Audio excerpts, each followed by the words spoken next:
예측하지 못한 순간의 실수로 아주 큰 피해를 입게 되는 결과에 직면할 수밖에 없는 것이죠. 그래서 실무상이 이 점을 몰라가지고 많은 사람들이 피해를 보고 계시는 거예요. 이 두 가지만 기억하셔도 큰 피해를 예방할 수 있습니다. 반갑습니다. 부동산 전문 변호사 이승현 변호사입니다. 자, 오늘은 임차권 등기 명령에 대해서 좀 얘기를 해보고자 합니다. 임차권 등기 명령을 신청하신 분들이 반드시 알아야 될 주의사항을 딱 두 개만 꼽아가지고 말씀드리려고 하는데요. 실무상 이 부분을 모르셔가지고 피해를 보시거나 아니면 좀 애로사항을 겪는 분들이 많으신데 끝까지 집중해서 들어주시면 감사하겠습니다. 임차권 등기 명령이 무엇인지부터 설명드리겠습니다.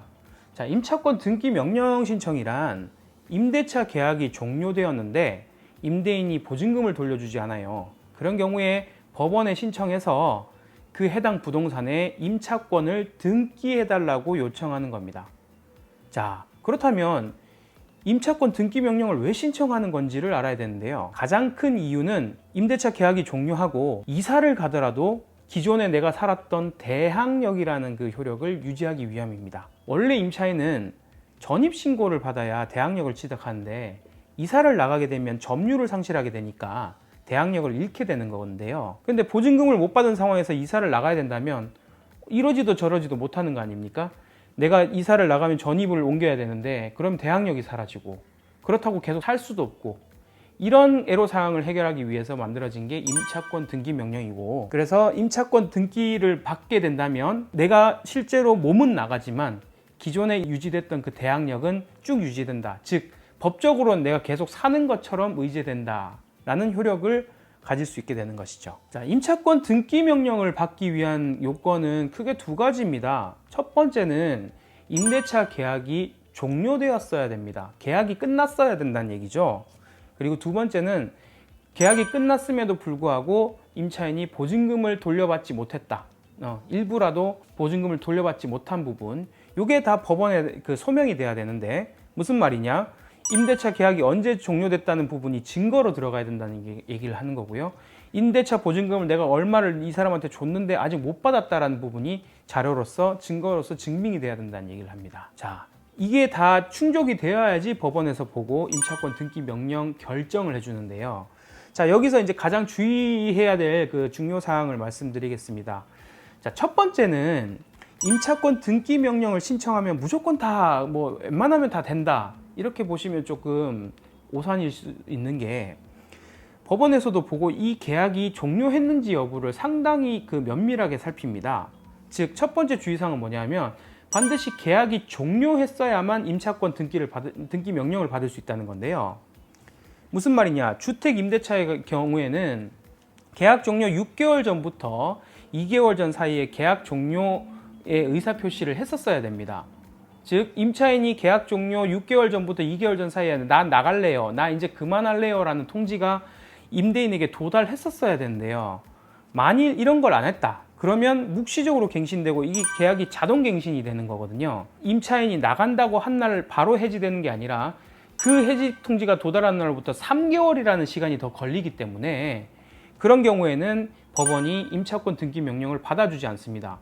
묵시적으로 갱신되는 어떤 상황이라 그러면 법원이 해지 통보 다시 적당히 하시고 3개월 지난 시점에 다시 신청하세요. 즉, 기존 신청은 이거는 지금 안 되니까 지금은 받아들여 줄 수 없으니까 그냥 신청 취하하시고 그 해지의 효력이 발생한 3개월 뒤에 다시 신청하세요, 이런 식으로 보정이 날라옵니다.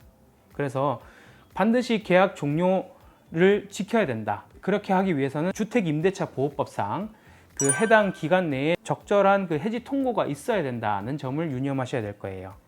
또 이것과 관련해서 또 하나의 실무상의 어떤 부분은, 우리가 명도 소송 이런 걸 제기를 한다 그러면 미리 좀 제기하는 부분이 있어요. 계약 종료 한 1개월이 남았다 하더라도 소장 부분이 송달되고 이렇게 여차저차 진행되는데 시간이 한 달은 충분히 걸리니까 계약 한 달 전쯤에 아니면 2주 전쯤에는 넉넉하게 그냥 이제 계약 종료됐다라고 아예 그냥 확정을 지어버리고 할 수는 있지만, 임차권 등기 명령은 좀 다릅니다. 제가 실제로 한 계약 종료 한 1주 전에 신청을 한 적이 있었는데요.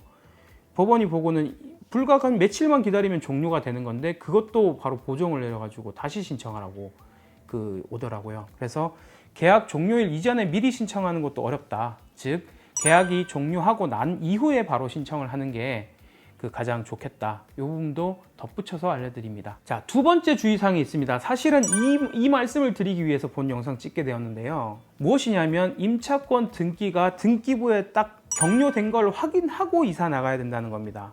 이 부분 매우 중요합니다. 많은 분들이 여기서 실수를 하시는데요. 타임라인으로 본다 그러면 법원에다가 임차권 등기 명령 신청을 하게 되고요.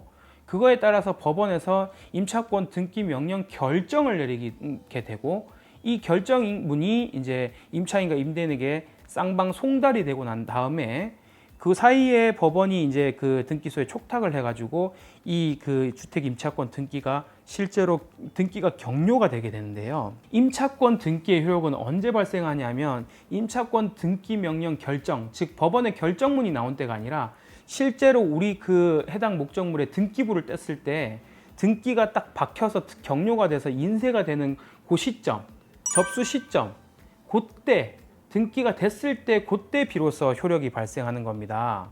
자, 이런 구체적인 예를 들어서 한번 설명드려 볼게요. 자, 임차인이 예를 들어 21년 6월 1일에 전입 신고를 하고 확정일자를 받고 이제 살았다고 가정을 해봅시다. 그리고 이제 4년을 다 살고 난 다음에 이거 지금 나가려고 하니까 임대인이 보증금을 안 돌려줘서 6월 1일에 임차권 등기 명령 결정이 있었어요. 그렇게 가정을 해보자고요. 그리고 난 다음에 실제 임차권 등기가 6월 5일 날 됐다고 이제 가정을 해보죠.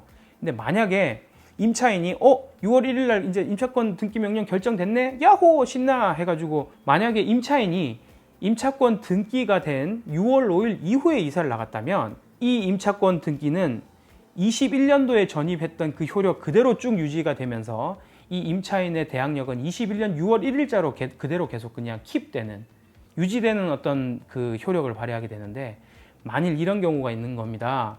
만일 임차인이 6월 1일 날 임차권 등기 결정이 난 거를 보고 야호 신나 해가지고 6월 3일에 바로 이사를 가버렸어요. 근데 등기는 6월 5일에 돼버렸다는 거죠. 그렇게 되면 어떤 일이 발생하느냐? 임차인이 21년도 6월 1일 날 취득했던 그 전입신고로 인하여 취득했던 대항력이 6월 3일에 이사를 나감으로써 상실돼 버려요. 임차권 등기가 격려된 25년 6월 5일자로 다시 대항력이 발생하는 이런 상황이 발생하는 겁니다. 많은 경우에서야 그게 큰 문제가 있겠어 하겠지만 그 사이에, 즉 21년 6월 1일과 25년 6월 5일 사이에 그 사이에 어떤 다른 근저당권자나 다른 권리자가 생긴다 그러면 순위가 그만큼 밀리게 되는 것이라서 예측하지 못한 순간의 실수로 아주 큰 피해를 입게 되는 결과에 직면할 수밖에 없는 것이죠. 그래서 실무상 이 점을 몰라가지고 많은 사람들이 피해를 보고 계시는 거예요. 자, 오늘 영상 다시 한번 정리하도록 하겠습니다. 임차권 등기 명령을 신청하실 때는 첫 번째 계약 종료를 했다는 걸 반드시 확인하시고 계약 종료 후에 신청을 하시는 게 필요하다라는 점을 말씀드렸고요. 두 번째 주의하실 거, 이거 정말 중요하다고 말씀드렸죠. 임차권 등기가 실제로 완료, 아주 쉽게 말해서 등기부 떼서 임차권 등기가 내게 박혀 있는 거 확인하고 이사 나가시기 바랍니다. 이 두 가지만 기억하셔도 큰 피해를 예방할 수 있습니다. 오늘도 영상이 도움이 되셨다면 좋아요, 구독 부탁드리고 시청해 주셔서 감사합니다. 다음에도 더욱더 알찬 영상으로 찾아뵙겠습니다. 고맙습니다.